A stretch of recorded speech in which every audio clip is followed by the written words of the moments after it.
what I'd like to do now is to introduce our chair for today, Councillor Ketan Sheth from Brent. Ketan, as many of you know, is a lawyer. He's a councillor in Brent. He is the chair of the Health and Wellbeing Committee, and that committee does an incredible job in terms of staying, being rooted with local communities and really genuinely trying to, listen really deeply, reflect on those issues and address them moving forward. I think the reason that we've got so many people from so many different backgrounds and so many different places here today is because of Ketan, Councillor Sheth. He was on one of our previous sessions, a panel member on one of our previous sessions, and the feedback from that was absolutely stunning, and people wanted to hear so much more about what's going on in Brent and the work that Ketan's leading. So I'd like to introduce Ketan so he can introduce our esteemed panel, all of whom are, really rooted in Brent and do some amazing work and are incredibly busy. So really, so happy that they've found the time to share with us today so that we can all learn and look at how we move some of these lessons forward. So, Ketan, over to you. Thank you very much indeed, Judith, for that very powerful introduction. Really am humbled by that. Judith, can I take this opportunity of thanking you and your superb team for organizing this hugely important and timely event. So friends, today's discussion is time for us to reflect on our communities and how we have all been affected. At the start, let me say that today we think of all the victims of this dreadful disease. And whilst we are thinking about who has been disproportionately affected, we remember everyone from whatever part of the community. They are all loved ones and missed. Mums and dads, brothers and sisters, friends and colleagues. The call to action to fight COVID is bringing real hope, but like after a landslide, the different layers of society have been exposed. Structural faults that need thinking about and minds addressed to them. In 1942, we had the Beveridge Report, which identified 5 major problems to be addressed. 1, caused by poverty. 2, ignorance caused by lack of education. 3, squalor caused by poor housing. Idleness caused by lack of jobs or ability to gain employment. Disease caused by inadequate healthcare provision. How do today's thinkers respond to this new situation? Is it time for a new Beveridge 2021? Clearly, I do. But we have a panel discussion today, and I'm sure they'll want to share their reflections for us all to think about. Calm minds addressing urgent issues. So, on panel, we have some of our great friends. I'll introduce them each in turn and invite them to say a few words. And after that, we'll spend the remainder of our time on questions and answers. So friends, without further ado, let me introduce our first member of the panel. Judith, I'm not sure whether MC has been able to join us yet. Joe? No, I'm afraid he's not on the call just at this moment in time. I'm just trying to correspond with him. Okay, so our first panel member that I wanted to introduce was Dr. MC Patel, who is a GP in Brent, over 20 years standing. But whilst we are waiting for him to join, let me introduce our second panel member this morning. Professor Mala Rao is our panel member this morning. Mala is a senior clinical fellow at the Department of Primary Care and Public Health at the Imperial College. She is also a medical advisor to the NHS England on workforce race equality. Mala studied medicine in Delhi at the height of the smallpox era and was inspired to specialize in public health by the success of systematic eradication of that awful disease. We are so grateful that Mala has been able to find some time to join us this morning. Mala, so grateful to you. If you could please say a few words. Well, first of all, I'd like to begin by saying what a privilege it is to be contributing to the panel discussion today. So a big thank you to you, Councillor Sheth, and to you, Judith, and to the Advocacy Project for inviting me. So thank you for that. I suppose I could go on and on, but I'm going to say a few things which I hope we can reflect on in the discussion. I mean, I think the first thing is that history will remember 2020 as the year when two events collided, resulting in absolute turmoil worldwide. And I'm of course referring to the COVID-19 pandemic and the killing of the American George Floyd, which resulted in an eruption of anger, pain, and disbelief, and a massive resurgence of the Black Lives Matter movement on a worldwide scale we'd never seen before. And as countries grappled with the challenge of these two tsunamis and the link between them, apparently disconnected issues began to be understood. The world woke up to the fact that the disproportionate impacts of COVID-19 infection on Black and ethnic minority people is explained in very substantial part by the racism, the discrimination, and socioeconomic inequalities, which have defined their lives, long before the pandemic struck. And in the UK, of course, we're addressing this against a background of a widening health and social inequality gap. Health equity in England, the Marmot Review 10 years on, which was published in February 2020, began with the grim news that England is faltering. I mean, these were their first sentence was England is faltering. And what they meant was it's faltering in terms of the widening health and social inequality gap. And, this country, which has enjoyed continuous life expectancy improvements throughout the 20th century, then found that halted. It slowed down and then almost came to a grinding halt between 2011 and 2020. And for all men and women everywhere, the length of time we spend in poor health at the end of our lives is increasing among the most deprived sections of our society. I mean, our experts also tell us that against that background, we're now facing the worst economic downturn in 300 years.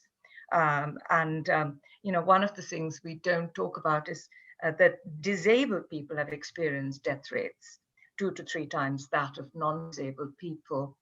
All of this will affect Brent.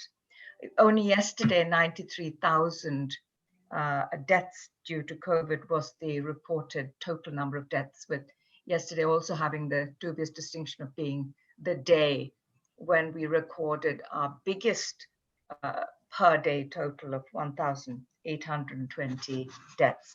Now, the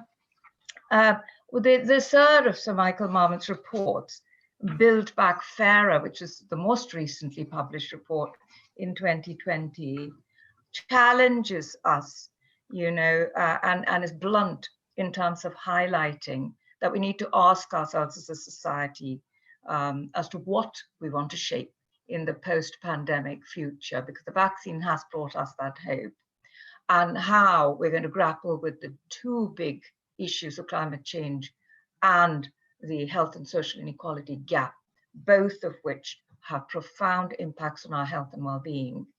And so as we begin to think about how we reshape our economy, we have that opportunity to rethink how we're going to co-create a new normal which allows the community to achieve its best potential and plays to its strengths. So I'm going to leave it there, Councillor Sheth, and hope that more will come out of the discussion, which is to follow. Thank you.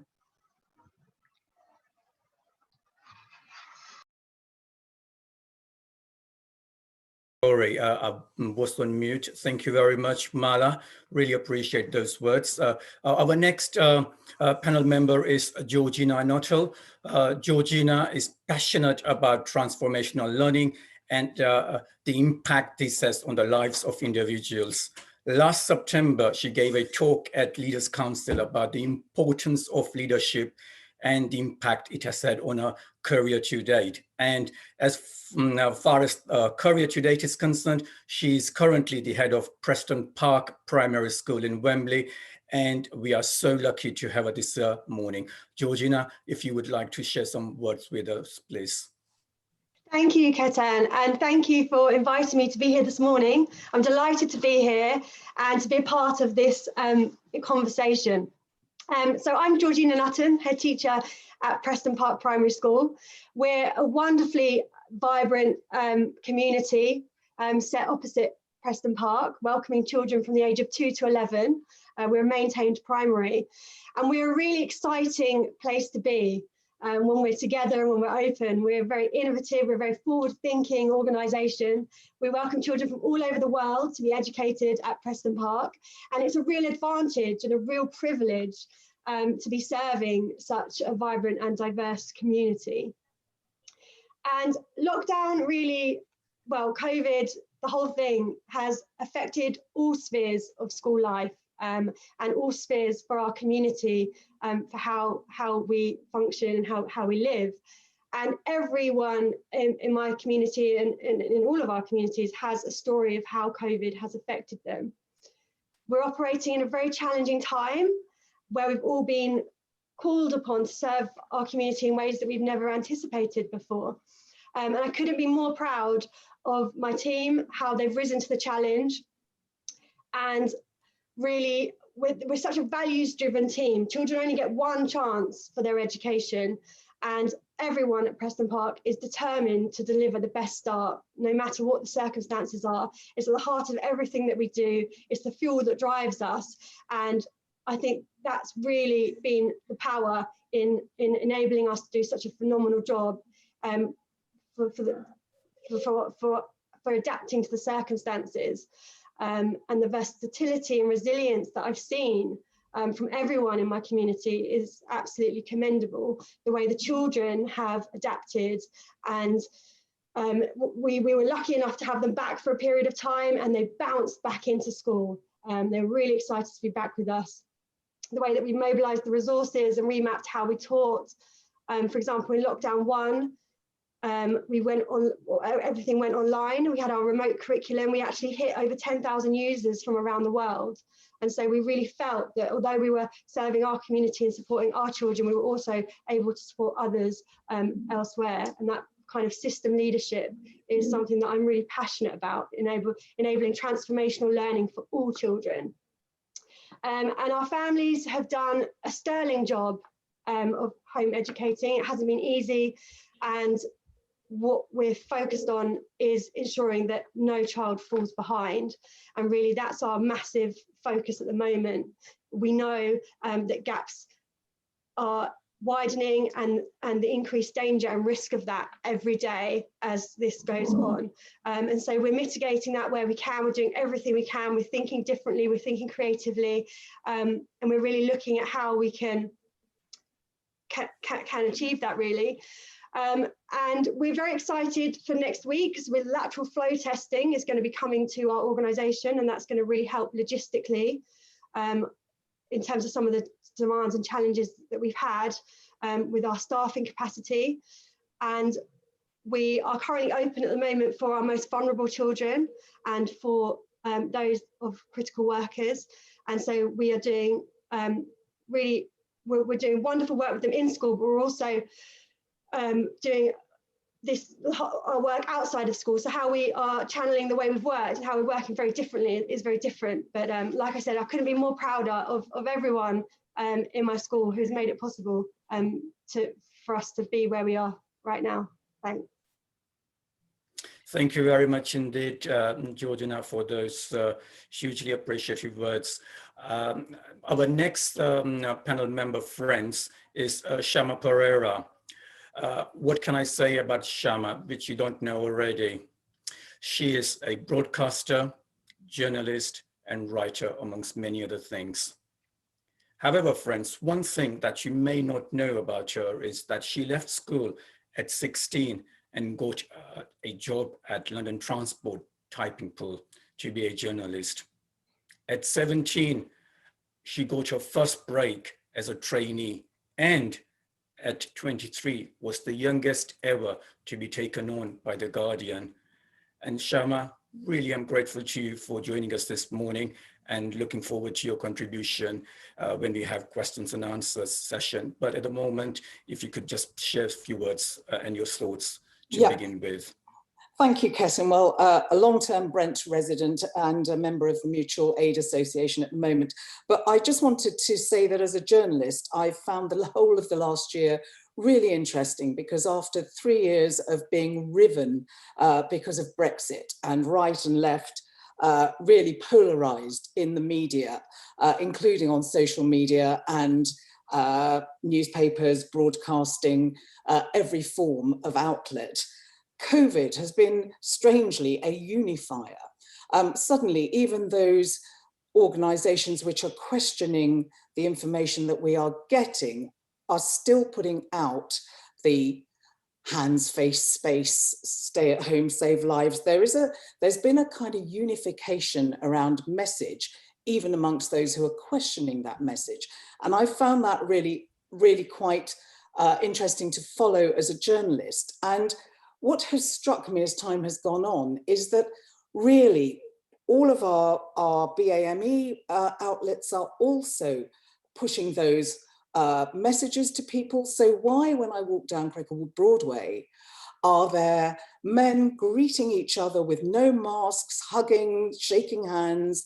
Why, when I go down to Kilburn High Road, are there swathes of people who are not taking any precautions at all, despite all of this messaging? And almost always they will come from those communities that are on the hinterlands. One could say, yes, there's been a breakdown in communication, but actually there are visuals everywhere of masks, that, you know, there is information available to everybody in some form or other, and we've had enough time for information to trickle through our communities. So I've found it really worrying in terms of messaging. What is the media getting wrong, or what is happening in our communities that we're seeing almost the same intransigence that we're seeing in the US? Over the storming of the Capitol building, which is an absolute refusal to believe what you're being told, despite facts and figures and experts standing up every 5 minutes to tell you more. You know, I find it extraordinary that last night on ITN London News, they went to Neasden Temple, where 56% of British Indians were not going to have the vaccination. Sage has put out a report saying, you know, 72% of Black or Black British groups were resistant to the vaccine. 42% of Pakistani and Bangladeshi groups were resistant to the vaccine. A large number of East European groups are resistant to the vaccine. Well, I live in Brent, where those groups are highly prevalent. And we've been hearing an awful lot about how all of us are therefore at greater risk because, not just because of poverty and lack of information, but also our ethnicity. So why are these groups not taking up the message? Why are they resistant to it? Why might I have neighbours who will say no to the vaccine? And if we are unequally affected by COVID, dying in unequal numbers, then we must also be spreading in unequal numbers. And, you know, we're spreading to people who are at the front line in the health service, care workers, retail workers, the actual people who are helping most are also being put at risk most by their own communities. And I'm not understanding why that message is not getting through. And so that's something that I would love to explore, probably not in this particular space, because we're looking today at hope rather than what is furthering the inequality. But it would just be very interesting to know, how do you get the message across? Because certainly looking in as a journalist, the messages are there everywhere, and they're in every language, and they're in every type of media outlet. Thank you. Thank you very much, Shama, for those powerful words, and certainly look forward to discussing a few of those points a bit later on this morning. It's unfortunate that Dr. MC Patel, the chair of Brent Clinical Commissioning Group, who was expected to join us, has not joined us, but we would have been able to explore some of those themes with him. And it's looking at my watch, it's early time, and I guess he may have well been tied up with vaccination hub, and hoping that he will still be able to join us. And I think my colleague Joe is making efforts to reach out to him. But let me move swiftly on to our final panel member, last but not the least, Judith Davey, our very own Judith. She's the Chief Executive Officer of the Advocacy Project and the inspirer of today's event. Prior to joining Advocacy Project, Judith was a director at ActionAid UK. Those of us who know her will know how passionate she is about social justice and equality, and was recently shortlisted for a Forward Ladies National Award, an inspiring program celebrating women in leadership. Judith, let's have some opening words from you, please. Thank you. Remembering to unmute. Oh, thank you. That was so kind. That was lovely, Ketan. So absolutely passionate about equality, social justice, systemic change. I'm a feminist, a Methodist, a proud mother. Yeah, unashamed safeguarding geek, and teenage mom. Well, back in the day, I was a teenage mom. So what I'd like to do now is to just briefly share some insights on from our work on improving health outcomes in Brent. The project is called My Health, My Choice, and also from elsewhere, before pulling some of the themes together that all of our panel members have contributed this morning. So, COVID, inequality and hope. Wow. Whilst we might have all experienced the same storm during the pandemic, we, sure as eggs are eggs, haven't all been in the same boat. Those who are, the most vulnerable, those who are locked in poverty and injustice before lockdown, have often been hit the hardest. And health and social care can't now be delivered in the same way due to social distancing, other restrictions, staff being unwell or isolating. It just can't be delivered in the same way. So there's an increasing use of digital channels, and we've seen an even greater gulf open up in relation to the digital divide. So those people that don't have the equipment, either they can't afford the initial purchase, or they can't afford the ongoing costs of, you know, data, Wi-Fi, whatever, you know, whatever. Or those that are unable to engage online because of their particular learning styles or anxiety about connecting digitally. And, you know, some people, you know, particular mental health conditions might be an aspect of that. And, you know, from our work in Brent and in elsewhere, you know, we've seen over the last, you know, 9 months that the results of the digital divide mean that, excuse me, croaky here, but it's even harder to hear the voices of those that were already hard to hear.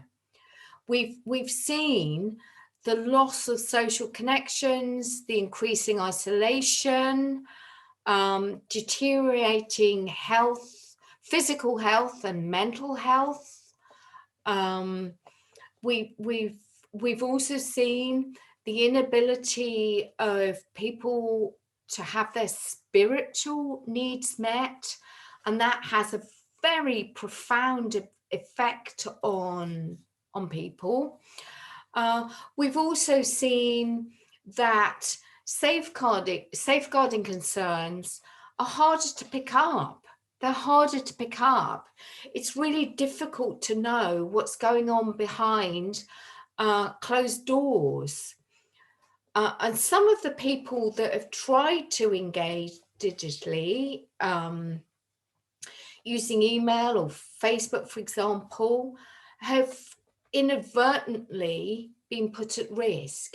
We couldn't engage with them face to face, so we were trying to encourage people to engage digitally, but some of those are arguably many of those, and you know, we need to understand the numbers moving forward, but you know, those people have been targeted in phishing scams, other scams, and put on what people call suckers lists that get sold between criminal gangs, fraudsters, for example, contacting those people to say that they've got to pay a fine for breaking lockdown restrictions or lockdown rules, and actually they haven't, but they don't realize they haven't, because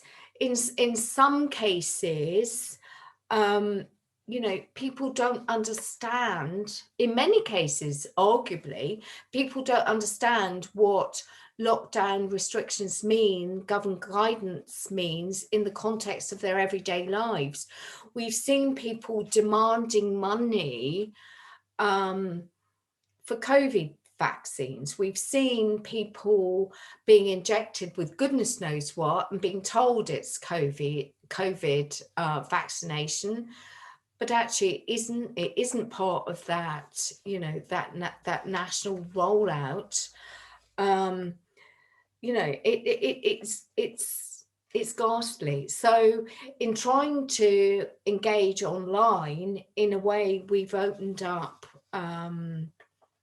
you know, avenues for people to be even more at risk than before. And I'm sure we all recognize this picture. We've seen this in Brent, we've seen it elsewhere, and there's some really compelling stories that we can tell, and those are recorded on our website.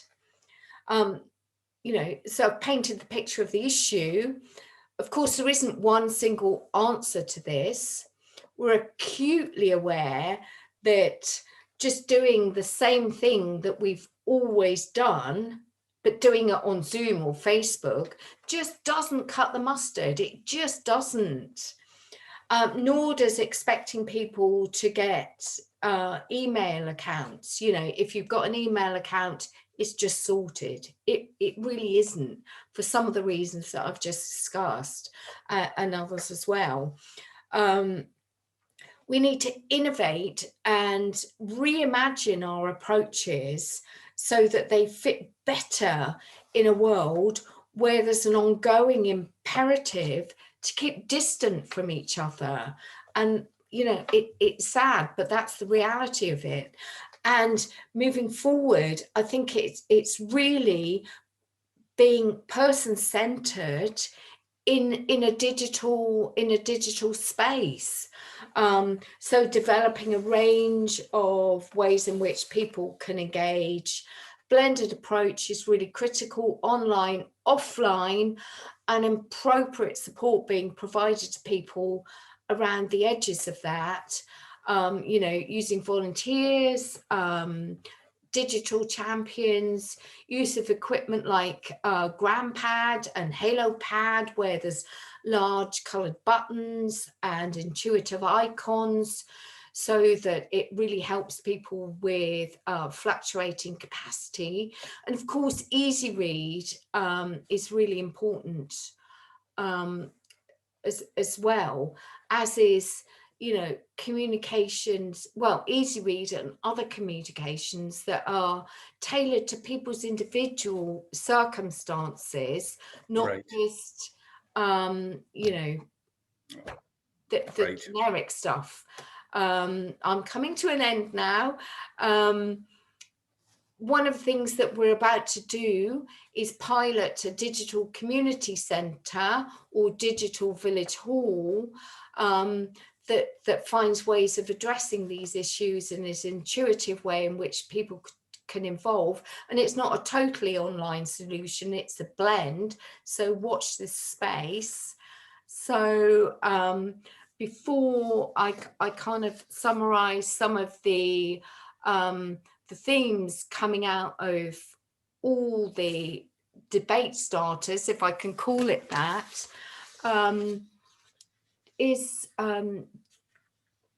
did your colleague manage? Yes. Okay. Yes. So I will stop now. Judith, thank you very much for that great opening remarks. Grateful to you. Friends, you may have seen me fiddling away with my devices. I was busy trying to reach out to our panel member, Dr. MC Patel, but you may have seen in the chat that unfortunately he's stuck at Northwick Park Hospital. Most of you will have seen how busy over the past few weeks Northwick Park Hospital has been. It is one of the most it is one of the most busiest hospital, in fact, not just in London, but in England, and he's there tied up.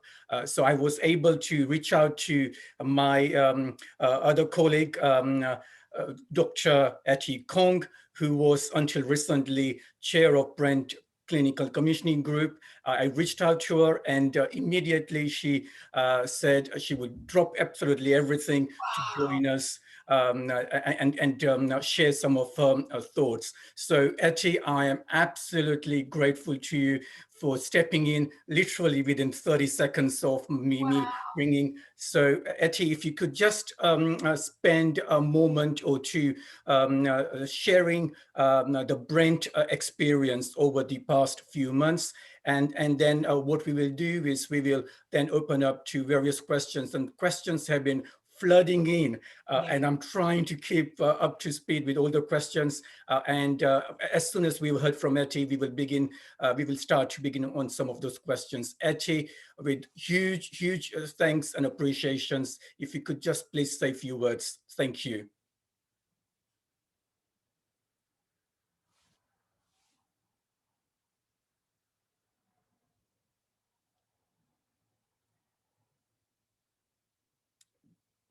Ethie, I think you will need to unmute your... Can you hear me now?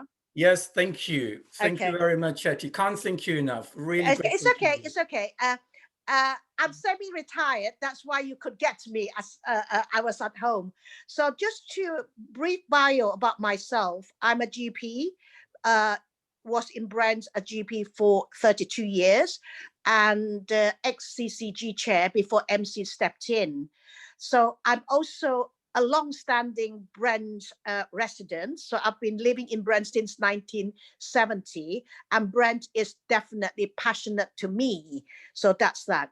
So as a health professional, as a clinician, I've seen COVID ever since it started, sort of mumblings of it in December, and then over January, February, and became more prevalent in March, and going on months till we are here today.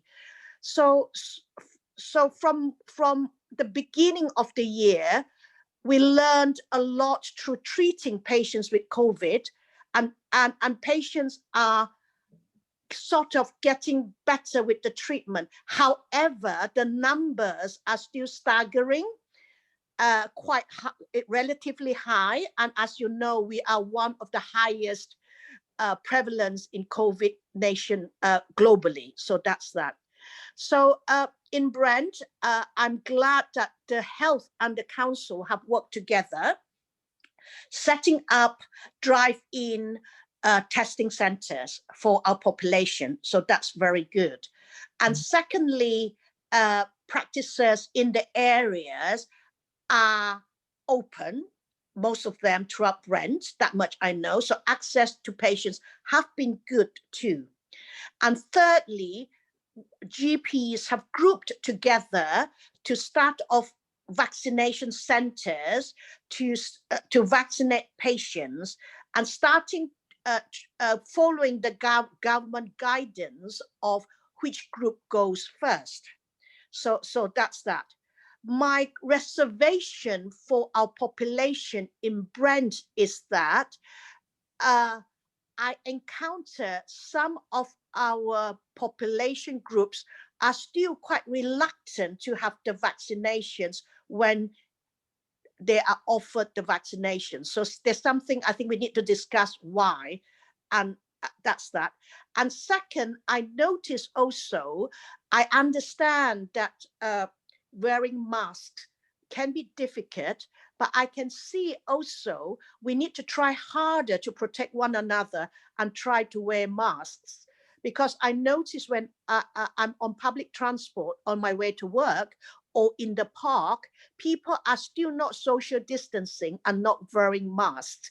So how do we collectively, as communities in Brent, address those issues? I hope we will be able to do it today. Thank you. Thank you very much indeed, Ethie. Ethie, if I can remain with you, please, and if I can pick up on some of the themes that you were outlining for us. It was really heartening to know some of the partnership that is being done right across Brent. That is a fantastic example. But Brent has been particularly hit hard with some stark statistics in terms of infection rate and death toll, as you quite rightly highlight. But I'm interested in finding out a bit more about the partnership work, Ethie, if I may, around a couple of areas in particular, around Church End and Alperton. So if you could please share some of those aspects with us this morning. Yeah, so from Church End point of view, Church End have been, Church End ward or areas have been working very closely with community services as well, like CNWL, to address the concerns and the needs of our population there. So I would say, Councillor Sheth, you brought up a very good example of partnership working. So I can talk more about Church End rather than Alperton, because it was my area and I still live near the area.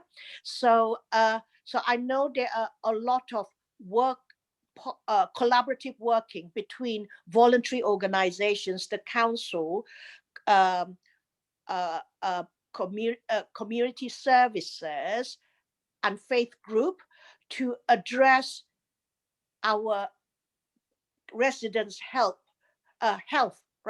collectively. So there are projects going on to address that. More patients are coming forward now to do the COVID testing. So the numbers are increasing, so that's good. And we are picking them up early as well, which is good. And then with learning more from wave 1 and lockdown 1 on treatment, the treatment for COVID patients are getting better. However, as we know from the data and statistics, we are still very much at risk, and our hospitals are still quite crowded with COVID patients with COVID complications. So I'm glad that as communities, we are working together to address our population collectively, rather than working in silos. Thank you very much. And perhaps if I can just ask you, particularly around those hard to reach communities in church end. How are we reaching those hard to reach communities? Particularly, there is messaging, of course, on daily basis, weekly basis, on ongoing basis. But I'm interested in finding out how are we getting those messages to those hard to reach communities, which are perhaps usually, normally, very difficult to reach at best given of times. Yes. So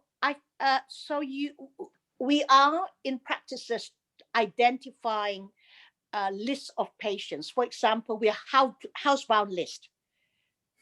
Then we have extremely clinically at risk list. We have shielded patients list. We have patients with long-term conditions. We have patients who live alone, etc. So there are lists, data from the patient's details accessible by the GPs to come up with lists, so we can target the patients according to that.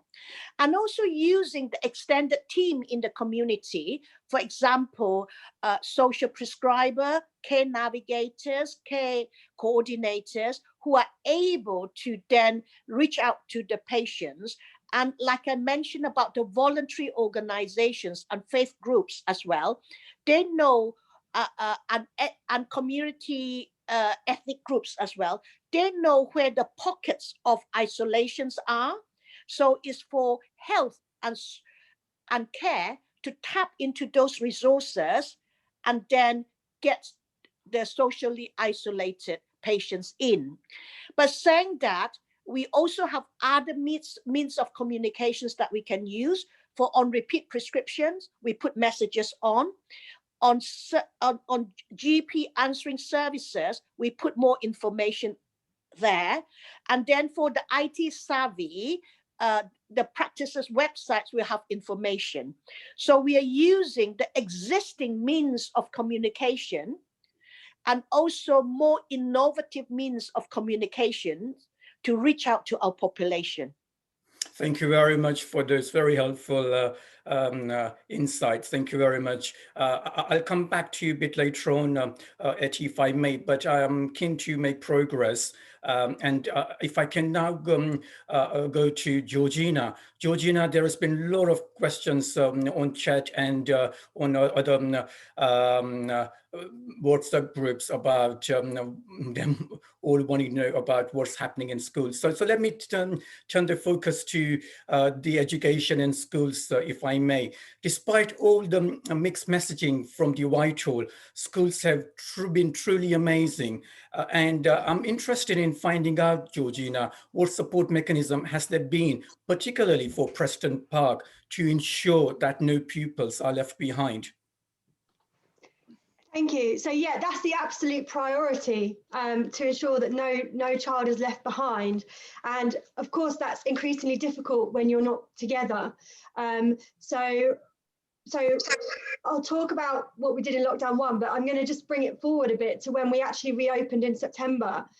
because that was critical for us, because we'd been through lockdown 1, we'd had the community at home, and we were now able to bring people back together and start our rebuilding. And so that's what we did, absolutely not a second wasted.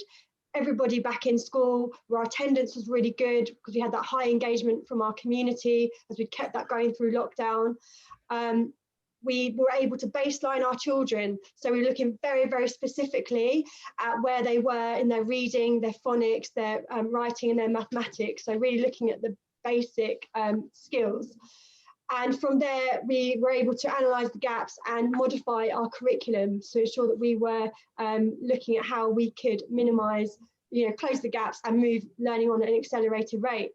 On top of that, we also did we implemented a targeted tuition programme. So we were looking at triangulating what the children were doing in school, in their lessons with their teachers, to what they would be doing at home with their self-study, with all of the new skills that they've been honing in during lockdown to top up at home, and what they were going to be doing in the tuition lesson.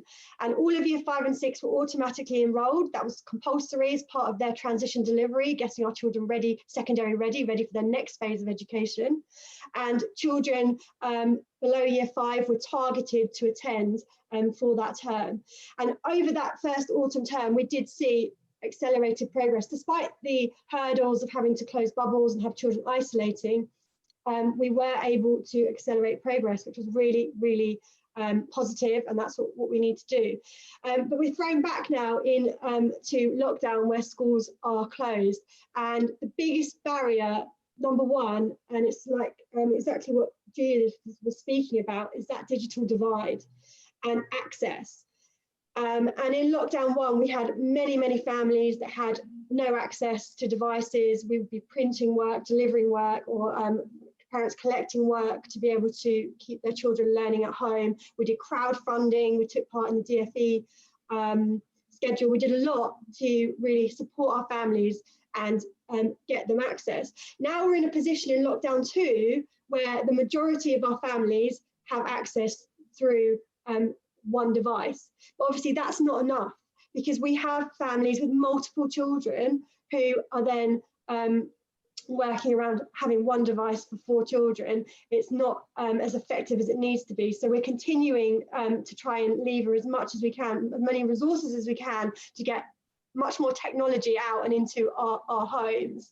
And I think that's one thing that's really apparent in this climate, is that any child without the internet and without the access to that at home is disenfranchised in this 21st century. So really looking at how we mitigate that. And then attendance. So obviously when the school is shut like it is at the moment, our children are not in school. We have some that are in school, but not everyone. And so we need to really focus on the attendance and engagement. So to do that, we have registration every morning that happens online, and the children are expected to be up, dressed, they're expected to have had their breakfast, they're expected to be in their uniform, and they greet their teacher online, and that sets them up for a good day ahead for their remote learning. We do telephone calls home as well. We speak to parents, we speak to the families, we speak to the children. We have lots of different interventions that we would normally lead in school. We're actually leading online, so through our platform. And we are looking at how we really innovate that. So we've got a new platform now. We've gone with Microsoft 365. That's been launched, and that will enable us to add more. We're going to be not only, so at the moment, the children get a daily PowerPoint. It's got the full day of lessons, and it's one PowerPoint. And we deliberately did it like that because it's simple and it's easy for the families to manage, particularly where you've got multiple children. You can download it and it's there for the day.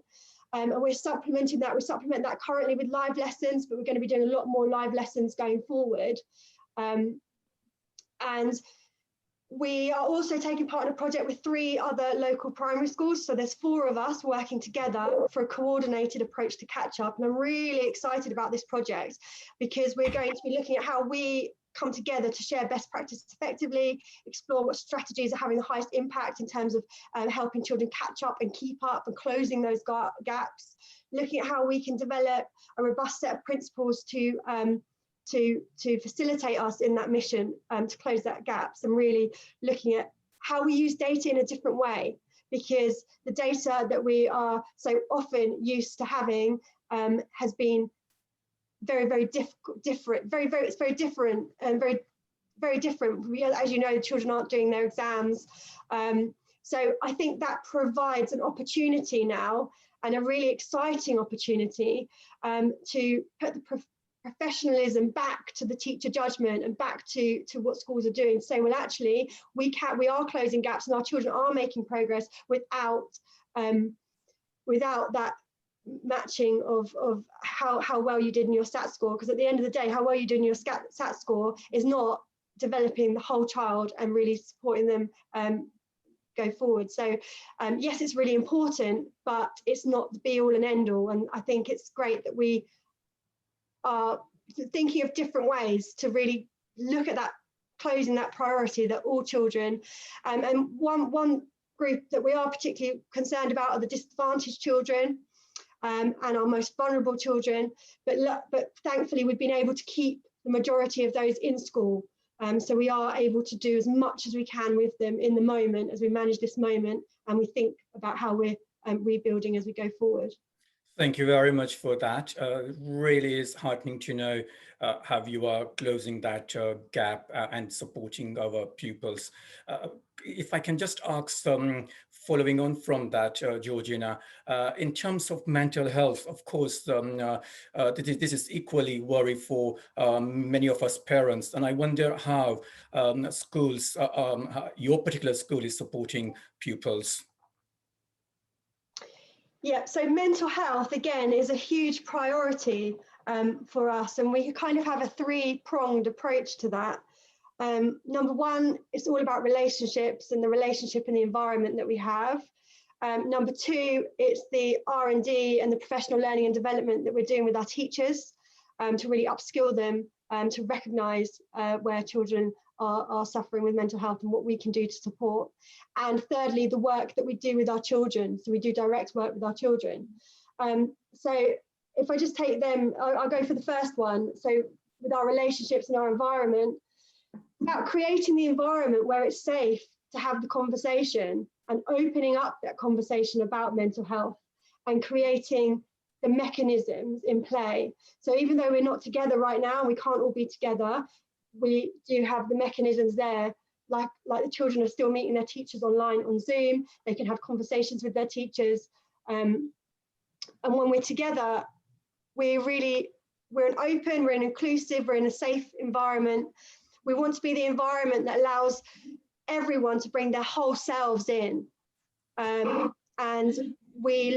for us, what's really important in that is that sense of belonging, that every child knows that they have their identity and their belonging, that they really belong at Preston Park. The trust, that they know that they've got the adults around them that listen to them, that give the time to listen. Every child needs to be seen, every child needs to be heard, every child needs to be loved. So feeling that trust. Having the autonomy, so knowing that they are making decisions, that knowing that they have the control over making those decisions that are right for them, but doing that in a safe environment. And the knowledge creation, so really keeping them inspired, keeping them on that spiral of learning and engaged in their learning. So those four critical elements are really how we build our happy school. So we talk about mental health holistically, and we listen without judgment. If we talk about the work that we do with staff, all staff are trauma trained. We know how to recognise the children that have had adverse childhood experiences. Like, for example, going through COVID, we have a register of how children have been affected by COVID. So as we are speaking with our families and working with our families, and we hear of the effects that that's having on the children, we are reaching out and we're looking at how we can support and what care packages we can offer. We work really, really closely with the charity Place to Be, which is an excellent service offering counselling and support to not only children but to families. And really looking at how we build that positive mindset that as all human beings, we are resourceful, we are capable, we are resilient, and making it visual. So something we did in lockdown 1, we did a massive mural project. We have 3 huge murals at our school now that say, aim high, the sky has no limits, neither do you. Listen as your day unfolds, challenge what the future holds. And lots of really inspirational messages, and it's very colourful and vibrant and uplifting and refreshing as you go into that environment. So that's me. For everyone, but for the children as well.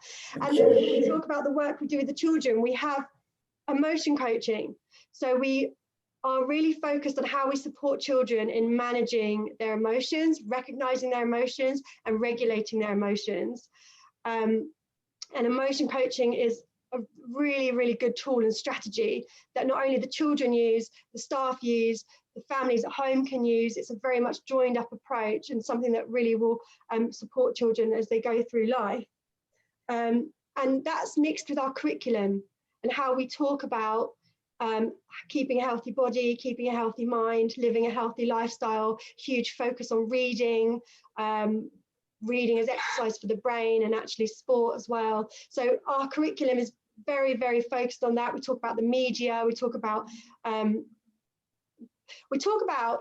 being able to give children all of the tools to support them and signposting them to all of the tools and helping the children understand that actually the responsibility lies with them as well, and giving them that ownership to really support their own, be in control and support their own mental health, which can be really, really difficult, but that's what we try and do.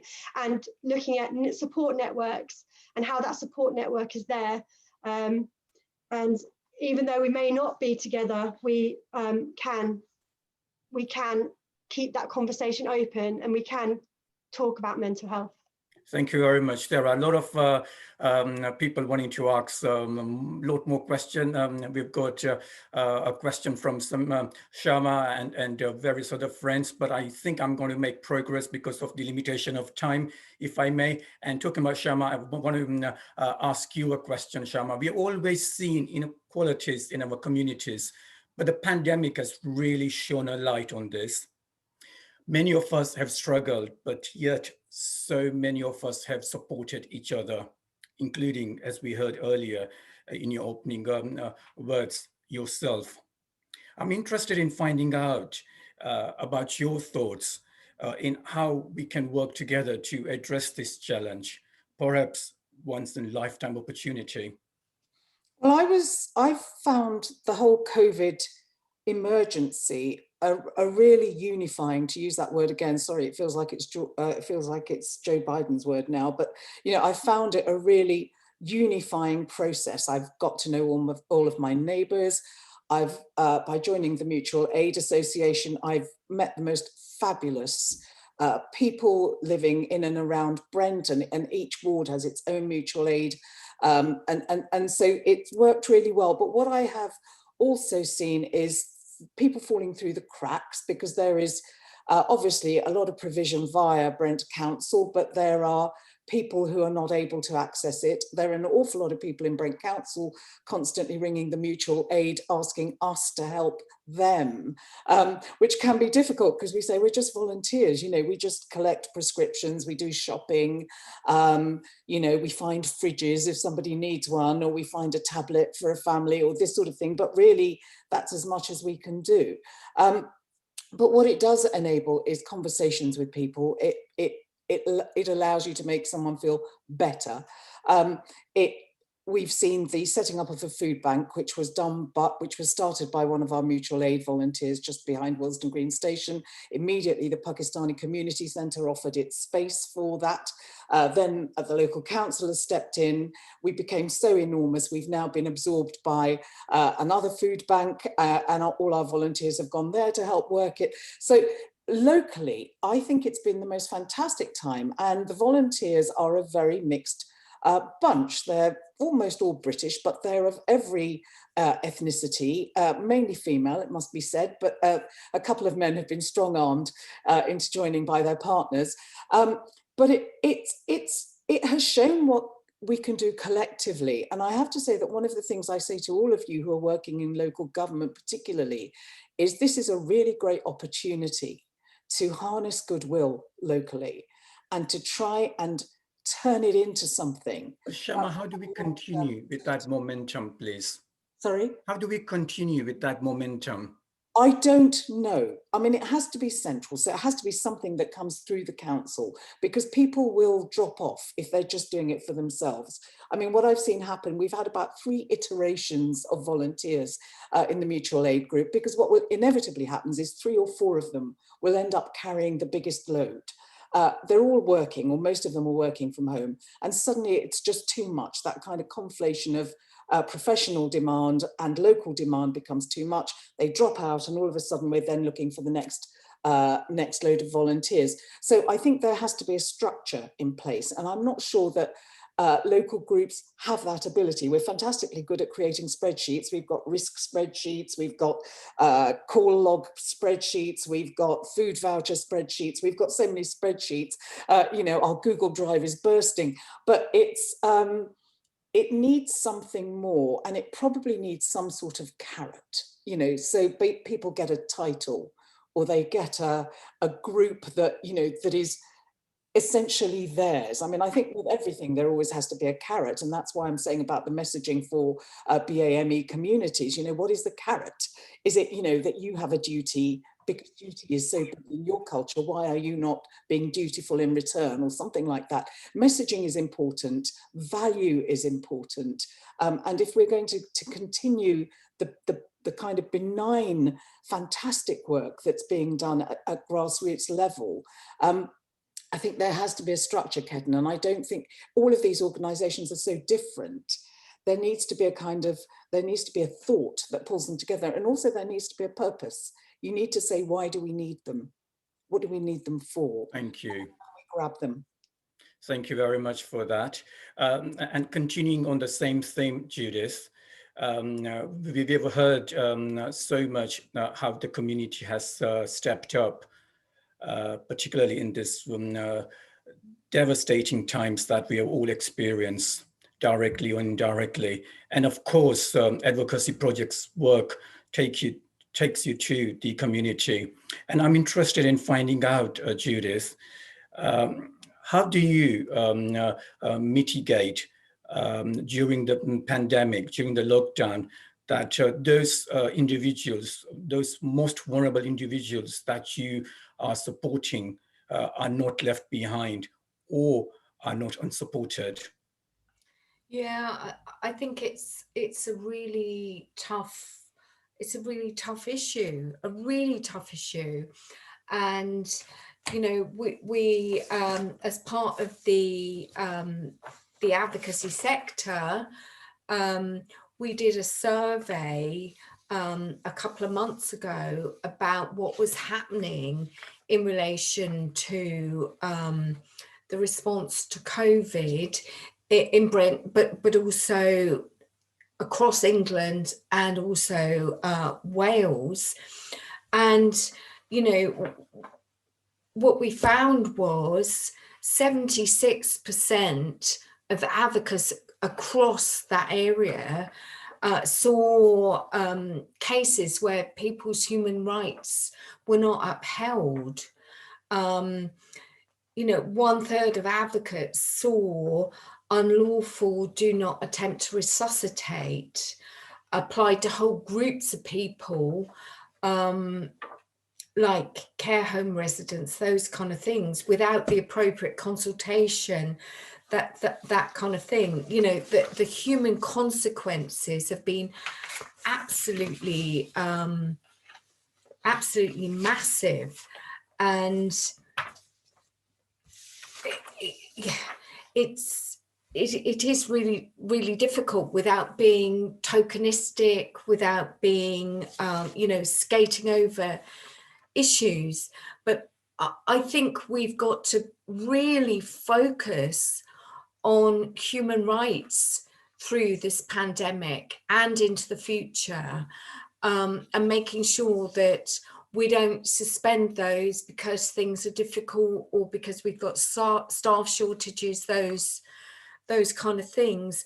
I was so excited. I was so excited to hear from Georgina and others about co-creating a new normal. And I think that's what we need to do, because if we can co-create a new normal where those that were already left behind and are continually marginalized, and you know, one can argue, and I think there's stats there to substantiate this, are being left behind even more. If we can work together to co-create, so that's you know, professionals, whether health, social care, education, you know, politicians, local, national, but also, you know, different care groups, members of the public. If we can work together on what do we want moving forward, and co-create that, and try and find methods, mechanisms, approaches that allow people to engage in a way that works for them, rather than one size fits all, rather than, you know, the things that we all know and recognise in relation to things like safeguarding. It's got to be personal, it's got to be person-centric. You know, if this is our life moving forward, and, you know, if you look at the evidence, you know, the smart money says this is our life moving forward. So, you know, what can we create in the short to medium term that helps people to contribute? And it's not just doing the same as we've always done. It's not just doing stuff on Zoom or Facebook that we've always done. It's thinking about what could that look like, you know, all those kind of things. So oh, I can't hear you. Somebody has unmuted. Somebody has muted me again. I don't know. Oh, I know those gremlins. Joe and Francis probably, but thank you for that, Judith. Grateful to you. Obviously, I'm speaking too much. Thank you very much for that, Judith. So the theme of today's, this morning's event is all about hope. And I want to now spend little time that we have left homing in on hope. And if I can move to Mala, please. Mala, we've heard some statistics, and we've had several months of darkness, uncertainty, but there is some light and some hope, particularly with vaccinations, you know, that is being rolled out. But I just wanted to find out from you, as we heard from one or two of our colleagues, one or two of our friends, that particularly from Ethie, the local GP, that there is still some reluctance, or at least some hesitation amongst ethnic minority communities. And I wonder why that is. What's your take on it, please? Councillor Sheth, you broke up for the last few seconds. So could you repeat that? Did you ask me how to communicate with BAME communities? Was that the question? Right. How do we? Yes, exactly. How do we get that message across, so that the reluctance and hesitation that we find amongst our communities, particularly amongst ethnic minority communities, are broken down? And then I will ask Shama as to what her thoughts are as far as media is concerned. Well, thank you. You know,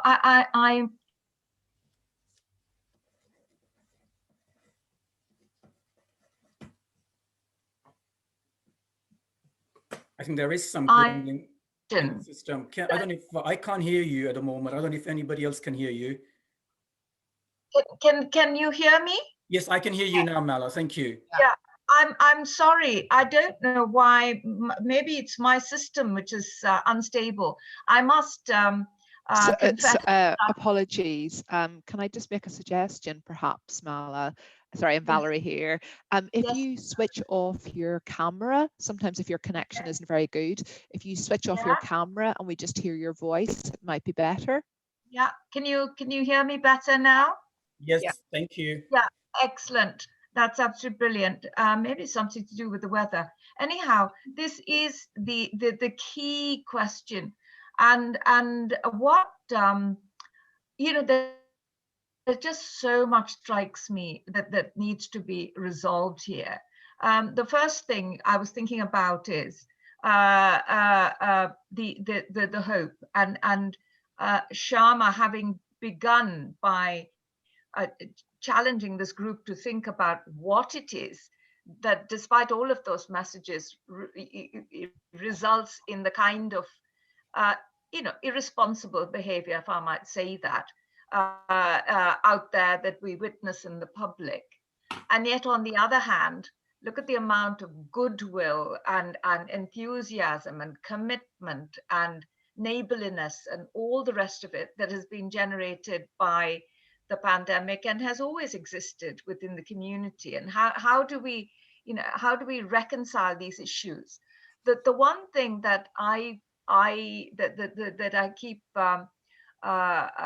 thinking about is the Public Health England review of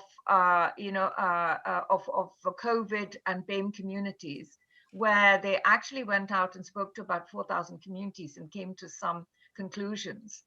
That there has been so much historical and structural racism, which has defined the lives of Black and minority ethnic people for decades, that there is little faith and confidence in the system. So if things go well, they think, oh, well, that's a bonus. But the general assumption is people are hostile to us and people are indifferent to our needs. And so, here we are in a pandemic, expecting an overnight change of heart and change of attitude towards what the, if you like, in quotes, the authorities are trying to say to us. And that is going to be difficult. I look at NHS England messaging that somebody out there is producing, and it's been circulated to all of us to then cascade down to all the networks we know. And it still, for example, talks about the benefit of the 2 doses and the booster dose. Now, come on, what the local communities and the sorts of people that Shama's talking about on the high street want to know is, well, there you go, the authorities said 2 doses, now they've suddenly changed to 1 dose without giving us adequate information as to why and how, and why should we have any confidence in this. And you can't have this situation where we consistently say, well, just trust us, we've made these decisions and we know what we're doing, so just trust us and get on with it.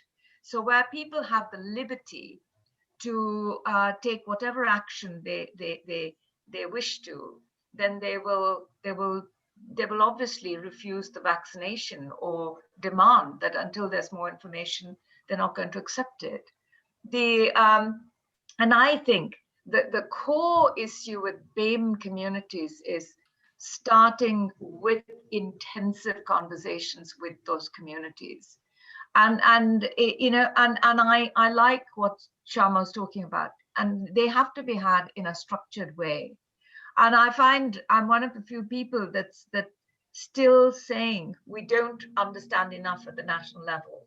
And so if those, and I'm very grateful for these opportunities where I have the privilege of talking to you all who understand the front line so much better than I do. And I come here with humility and to say that there is a way forward. There is a group of us who wish to work with local communities, local leaders, with borough councils that want to understand better how to serve their communities.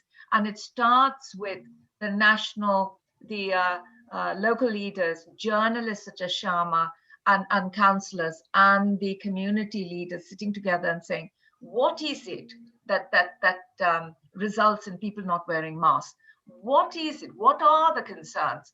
And we've got to address those concerns one by one. And we know that some have beliefs that they might be products, they may not be halal, the vaccines, or those kinds of faith-based concerns. There are others who are just generally nervous and think, well, I'm going to wait for the first 1,000 to take the vaccine and not be harmed by it, and then I might be persuaded. There are a whole lot of others who say, well, if my GP recommends it, I trust the GP, then I might take it. And there are others, of course, there'll be a small number who totally believe the anti-vaxxer videos circulating, and they will not they will not come forward. But I mean, leaving those aside, there is a huge gap in the kind of intelligent, compassionate, friendly conversation we're having with our local communities, our leaders, shopkeepers, and the rest, to try and understand what it is they want. And we need to, and people at the national level have to be patient enough to recognize that this has to be dealt with community by community. You can't put out a broad message and say, well, just accept that. And I think the other thing is, if we don't then quickly follow it up with conversations about better housing, better environment. Mala, I think we lost. Thank you. I think we lost you for a moment. About the reduction in air pollution, and how in the future, how the communities could understand the slight reduction in air pollution there's been because of the lockdowns, and how that could be sustained in the future, so that we can reduce the level of morbidity in our children, particularly asthma and respiratory disease. And Brent has a lot to celebrate, because you actually buck the trend in terms of life expectancy and health statistics when you look at levels of deprivation. And so there's something there about Brent where behaviors are generally resulting in better levels of health and life expectancy. So how could you build on that? And so celebrating all the good things that are happening and building on it, but starting with those intensive conversations I don't think have been had with the intelligence and the information you need. And that I think is a fault of how the national level leadership actually manages the frontline issues. So I don't know if that's thank you very much, Malat. Really grateful to that very insightful reply. I just want to very quickly go back to Shama, just 30 seconds if I may, Shama, because the time is nearly 12 o'clock when this event finishes. So very quickly, Shama, as a journalist, as a senior journalist, I just wanted to hear your thoughts about how do we get that messaging right, particularly for those hard to reach communities, ethnic minority communities. Briefly, please. I'm going to throw this straight back at you, because I've lived in Brent for 30 years, and Brent Council has been putting things out in many languages, and it has been, it is extremely heavily BAME run. It is the council that has the access and the means. What it does is it feeds its constituents with what they need. They'll get their housing, they'll get their health, but what they never get is agency. And until and unless they are given some form of agency within their communities, they will not trust authority. Authority is a supplier. It's not something to which they contribute and to which actually they have a duty. And it is because, of course, it's easier to just keep the poor or poorer communities happy than to actually include them and pull them up to the next stage of development. And until local government actually starts taking its responsibilities far more seriously and at a far higher and more intelligent level, we can never make those communities feel included. Thank you very much. I'll take that back to my colleagues at the Civic Centre. Very powerful words and very important and very, very relevant words, which I couldn't agree more with you. Yes, Malaji. Councillor Sheth, I started off by saying that you need an assets-based approach where the community itself is regarded as the best asset you have in Brent, and how to ensure that their potential, their strengths are made absolutely best use of is where you need to begin. And so I absolutely concur with what Shama's saying. And I hope that will be the way forward in creating this new post-pandemic normal. Thank you. Very quickly, a very quick question to Ethie, please. A question about better days and the question about hope. Of course, we are all concentrated in beating this deadly disease at the moment, my enormous gratitude to you and all the NHS colleagues and all other colleagues in social services and healthcare. But very, very quickly, 30 seconds, Ethie, how do we ensure that those with other illnesses, other conditions are not forgotten? So there is that hope as well. Yeah. So I think, first of all, we need to remind all our communities, practices, though the doors are closed, they are open to business as usual with prioritization of clinical needs. So I just want us to get the message to our community. GP practices are not closed. They are still working. The only difference is that the doors are closed due to social distancing and infection control compliance. So I would urge everybody, if your surgery said they're closed, challenge it. That's number one. They should be open. Second is, we are guided by the Royal College of General Practice. What are our prioritization? So for example, we are still, though we have to prioritize, we still have doing business as usual. Smear tests get done. Immunization of children get done. Chronic disease management get done. Blood tests that are urgent get done. Monitoring of certain drugs are still being reviewed. So there are business as usual that are clinically needed. So I want to, again, about communications with our communities. So for example, I hear a lot from ladies saying, I have a smear test appointment. I need to have my smear test done, but I couldn't get access to my GP to make an appointment. I say, no, you challenge the practices, because smear tests are cancer prevention. They are still priority work. Thank you very much. Friends, I'm going to bring this session to close, but I want to close with a short poem by an American writer, Emily Dickinson.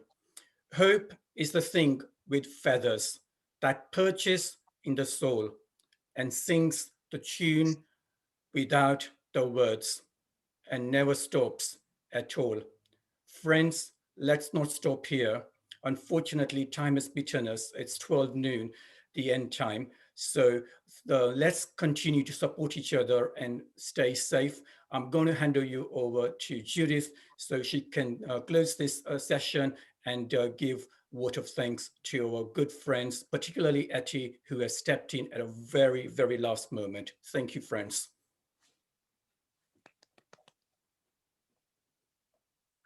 Your microphone, Judith. Sorry about that. So thank you, Ketan. Thank you, Councillor Sheth. And thank you all the speakers, particularly people that, Ethie that joined at 30 seconds notice, which is absolutely amazing.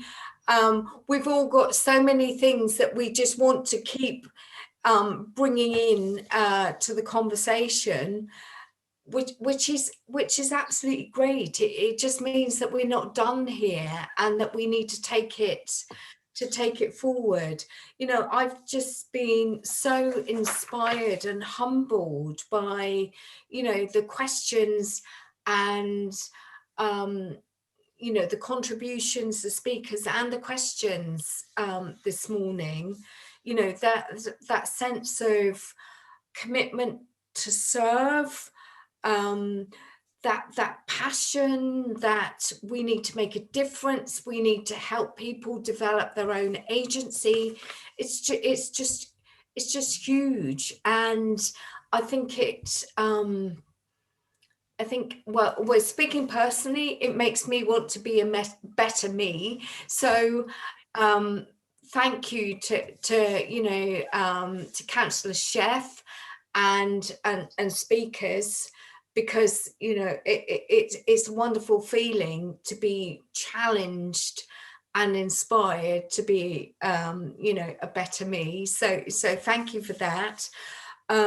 We've got all kinds of questions, and this session today came out of a previous session that we had.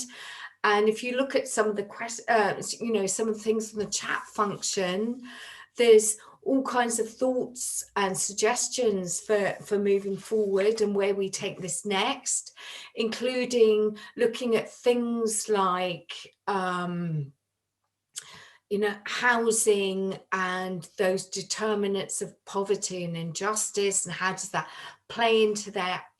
So anyone that wants to kind of contribute to this lecture, the direction of travel of this lecture series moving forward, and things we might want to cover, please just let us know. But thank you to everyone so much, and thank you to Ketan for convening this and bringing all his amazing colleagues from Brent to Bear. And as I say, thank you thank you to everyone. But Ethie, wow, I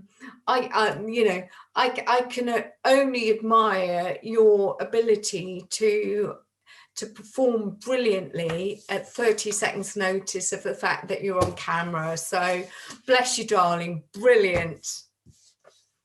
Thank you, everybody, and my apologies to colleagues, friends, that I wasn't able to take all of your questions. We had very short time, but thank you. And until we meet next time, keep well, keep safe, and until next time, bye-bye.